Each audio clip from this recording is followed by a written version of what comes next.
بر صغیر کی تحریک آزادی ایک سیل رواں کی مانند تھی جو صحرائی چشمے کی طرح بے کراں اور تمام نشیب و فراز کو عبور کرتی آگے کی طرف بڑھ رہی تھی.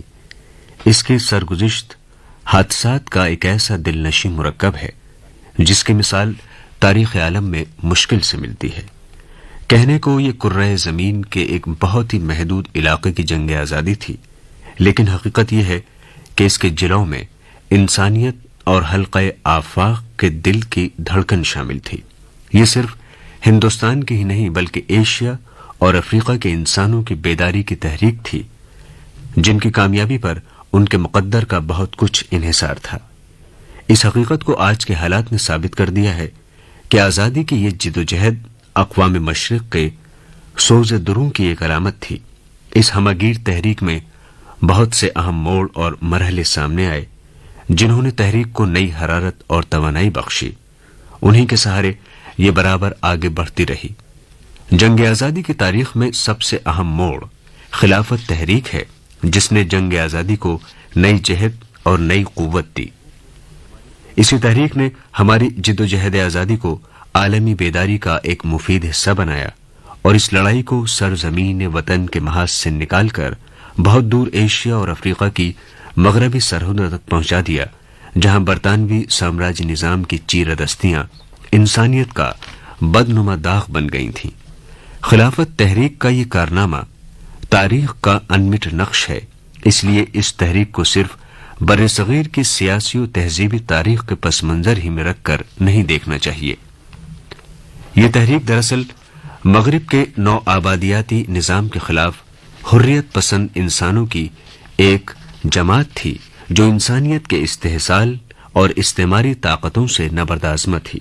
وہ طاقتیں مال و منافع کی خاطر انسانوں کے خون سے اپنے لیے سامان نشات فراہم کر رہی تھیں اور مشرقی قومیں زندگی کی ہر خوشی سے محروم آبادانے کے لیے محتاج تھیں.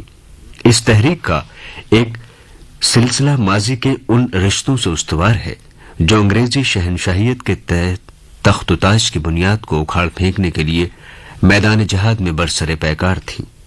ہماری تاریخ کا سب سے نمایاں باب اور اسلاف کے کارناموں کی انقلاب آفری داستاں سید احمد شہید اور ان کے جانباز ساتھیوں کی قربانیوں میں موجود ہے. یہ پہلی منظم تحریک تھی جس نے ہمیں آزادی کا شعور اور لائحہ عمل دیا. غدر کے بعد انگریزوں کا جذبہ انتقام خوفناک صورت اختیار کر چکا تھا. ملک پر ان کی گرفت مضبوط ہو چکی تھی. 19ویں صدی کی آخری دہائی میں ملک کے اندر اور باہر کے سیاسی واقعات نے اہل وطن کو سراسیمہ بنا دیا تھا.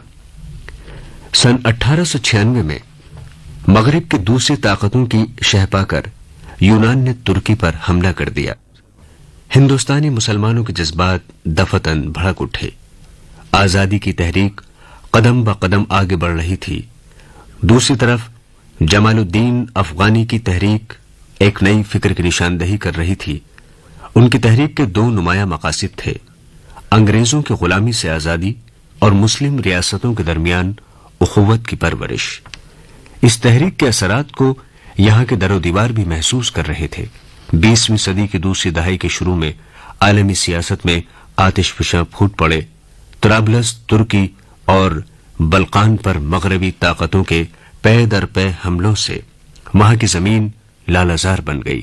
معصوم انسانوں کے خون کی ارزانی نے ہندوستانی مسلمانوں کو بےتاب کر دیا. پھر کیا دیکھنا تھا؟ ہر شخص ان کی خاطر شہادت کے لیے تیار اور انتقام لینے کے لیے آمادہ تھا. بر صغیر کے مسلمانوں کے کرب و اضطراب کی ایسی حالت کبھی دیکھی نہیں گئی. اس دور کے ادبی فنکاروں سے ان اثرات کا ایک ہلکا سا اندازہ لگایا جا سکتا ہے. تحریک خلافت نے ملک میں اتحاد و یگانگت کی ایک نئی اور خوش آئند فضا قائم کی، اور ایسی فضا جس کا مشاہدہ تاریخ دوبارہ نہ کر سکی. آزادی کے لیے مشترک محاذ بنایا گیا. ایک طرف مولانا محمد علی تھے جو اتحاد و اشتراک کے لیے زور دیتے اور قرآن سے ثبوت فراہم کرتے. دوسری طرف تلک گیتا سے حوالے پیش کرتے. گاندھی جی، حکیم اجمل خاں، مولانا Azad, Motilal Nehru, doctor Ansari, Mrs Annie Besant سبھی ایک نعرہ اور ایک خیال کے دائی تھے. تاریخ ساز پروگرام میں آج کا موضوع تھا تحریک خلافت. تحریر ڈاکٹر عبدالحق کی تھی، راوی تھے ایس ایم شفیق.